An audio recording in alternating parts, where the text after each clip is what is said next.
नमस्कार किसान भाइयों, आपका फिर से हमारे भारतीय कृषि कर्मों में स्वागत है। किसान भाइयों, आज हम आलू की खेती के बारे में किसान भाइयों बात करने वाले हैं।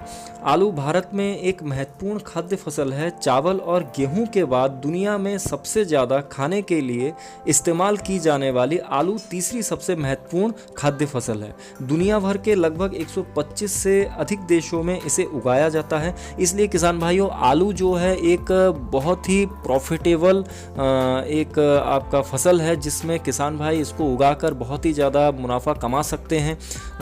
इसीलिए काफ़ी सारे किसान भाई आलू की ओर ज़्यादा रुझान दिखाते हैं। इसलिए हम आपको आज ये बताने वाले हैं कि आलू की खेती किस मिट्टी में की जाती है, किस तरीके से इसको उगाया जाता है और आप अधिक से अधिक मुनाफा कैसे कमा सकते हैं। तो इसके बारे में ही आज हम बात करेंगे। तो चलिए किसान भाइयों, आज हम बात करते हैं कि आलू की खेती किस प्रकार से की जाती है।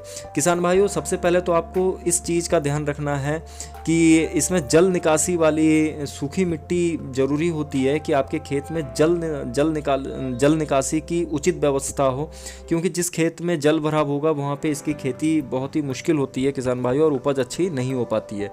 अगर मिट्टी की बात की जाए किसान भाइयों, तो इसमें चिकनी बलुई मिट्टी, रेतीली दोमट मिट्टी में आलू की फसल सबसे अच्छी उगाई जा सकती है। और अगर तापमान की बात करें किसान भाइयों, इसमें तो 15 डिग्री सेल्सियस से 25 डिग्री सेल्सियस के दौरान इसका तापमान बहुत ही उपयुक्त होता है।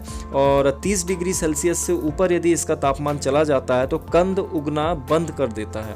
किसान भाइयों, तो ये चीज़ आपको ध्यान रखना है। अगर आलू के पीएच की बात करें तो 4.8 से 5.4 के दौरान बनाए रखना उचित रहता है। और पहाड़ी क्षेत्रों में अगर इसकी खेती की बात की जाए किसान भाइयों, तो ग्रीष्मकालीन में मार्च से अप्रैल के बीच में की जा सकती है, और शरद ऋतु में अगस्त से सितंबर के बीच में की जा सकती है, और संचित में जनवरी से फरवरी के बीच में की जा सकती है। मैदानी तथा समतल प्रदेशों में अक्टूबर से नवंबर के बीच में आप आलू की खेती बहुत अच्छे तरीके से किसान भाइयों कर सकते हो। आपको इस चीज़ का भी ध्यान रखना है कि जिस खेत में टमाटर, मिर्च, बैगन और तंबाकू की फसल यदि आपने लगा रखा है तो वहाँ पे आप आलू की खेती ना करें। इस चीज़ का आप ध्यान रखें किसान भाइयों।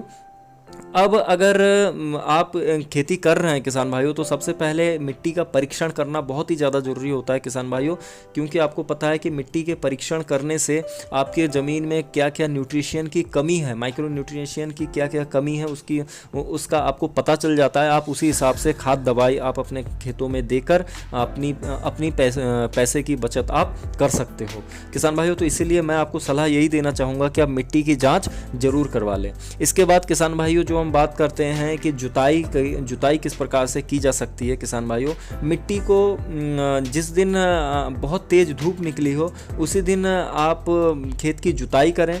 आलू के खेत को सामान्यतः खरपतवारों और मिट्टी जनित रोगों से दूर रखने के लिए तेज धूप वाले दिन 20 से 25 सेंटीमीटर गहरी जुताई करें, और खेत को कम से कम 2 से 3 सप्ताह के लिए धूप के संपर्क में रखें।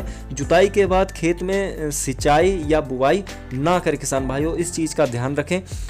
बीज का चयन यदि की जाए तो बीज का चयन किसान भाइयों बहुत ही ज़्यादा ज़रूरी होता है, क्योंकि बीज के चयन से ही आपका मुनाफा रहता है। तो किसान भाइयों, आपके अपने क्षेत्र में जिस प्रकार से दूसरे किसान भाई बीज का चयन करते हैं, आप उसी हिसाब से ले सकते हैं। और अगर बीज की बारे में बात करूं तो जैसे अर्ली मैच्योरिटी वैरायटी के बारे में अगर बात की जाए तो कुफरी, पुखराज, कुफरी, ख्याति, ये आप अर्ली वैरायटी में इसको ले सकते हो। और लेट वैरायटी की अगर बात की जाए तो कुफरी, बादशाह, इसको आप इस्तेमाल में ले सकते हो।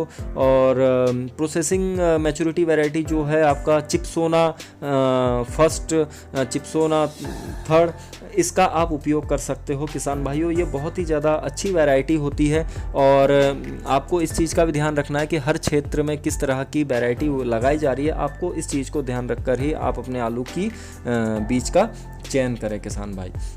अगर बीज उपचार की बात की जाए किसान भाइयों, तो आलू की जब आप बुवाई करते हो तो इसमें बीज उपचार का बहुत ही ज़्यादा रोल रहता है। तो अगर बीज उपचार की बात की जाए तो अंकुरण से पहले बीज कंद का 1 लीटर पानी में मैनकोजे 75% WP 2 ग्राम तथा स्टेप्ट्रोमाइसिन सल्फेट 9% तथा टेट्रासाइक्लिन हाइड्रोक्लोराइड 1% SP 0.25 ग्राम से उपचार करें। कंद बीज इस घोल में 5 से 10 मिनट के लिए अच्छे से हवादार और स्वच्छ स्थान पर रखें। कृपया धूप के सीधे संपर्क से बचें किसान भाइयों। किसान भाइयों, अब खेत की तैयारी के बारे में बात करते हैं। खेत की तैयारी किसान भाई आप किस तरह से कर सकते हैं कि आप 2 बार हेंगा चलाएं या डिस्क रोटोवेटर के माध्यम से मिट्टी के ढेलों को कुचल दें और हेंगा चलाकर खेत को तैयार करें। पहाड़ी क्षेत्र में अंदर की ओर ढलान रखें। अतिरिक्त जल प्रवाह के लिए उचित जल निकासी बनाए रखें। कडवर्म, बोरर, बीटल और रूट ग्रेब जैसी समस्याओं को कम करने के लिए प्रति एकड़ 4 किलोग्राम फिफ्रोनिल 0.3% GR का प्रयोग करें किसान भाइयों। अब उर्वरक की बात करते हैं किसान भाइयों। उर्वरक में आप प्रति एकड़ 5 टन सड़ी हुई गोबर की खाद, 200 किलोग्राम नीम की खली तथा प्रति एकड़ 50 kilogram urea, 80 kilogram single super phosphate, 80 kilogram muriate of potash, 25 kilogram magnesium sulphate, 2 kilogram boron 20%, 5 kilogram copper sulphate आप ले सकते हैं किसान भाइयों। इससे आपकी उपज में काफ़ी अच्छा ग्रोथ दिखता है किसान भाइयों। अब कैरियों की बात करते हैं कि आप कैरियाँ किस तरह से बना सकते हैं। तो भूमि और विविधता के आधार पर आप कैरियां बनाएं और अच्छी जुताई करके तैयार करें। पंक्तियों के बीच 60 सेंटीमीटर और पौधों के बीच 30 सेंटीमीटर का अंतर रखें।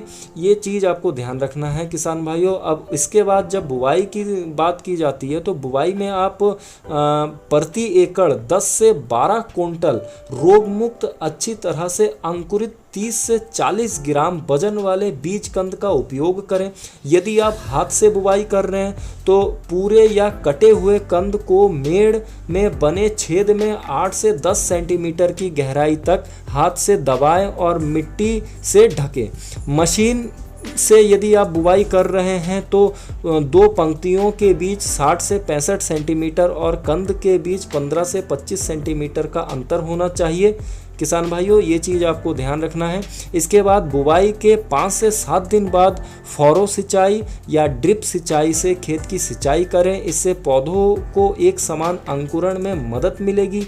पौधे की उथली और फैलने वाली जड़ प्रणाली के चलते इससे उत्पादन की गुणवत्ता वृद्धि में मदद मिलती है। मौसम की स्थिति के अनुसार 7 से 15 दिन के अंतराल पर सिंचाई करें किसान भाइयों। ये चीज़ आपका ध्यान रखना है। इसके बाद बुवाई के 8 से 10 दिन बाद किसान भाई आप एक खरपतवार का स्प्रे ले सकते हैं। इसमें आप 1 लीटर पानी में 5 मिलीलीटर पेंडी मिथाइलिन 30% EC का आप छिड़काव कर सकते हैं किसान भाइयों। इससे जो वार्षिक घास खरपतवार हैं या चौड़ी पत्ती वाले खरपतवार को नियंत्रण करेगा और उपज हानि से ये किसान भाई बचाएगा। तो आशा करता हूँ किसान भाइयों आपको ये जानकारी बहुत ही महत्वपूर्ण और अच्छी लगी होगी।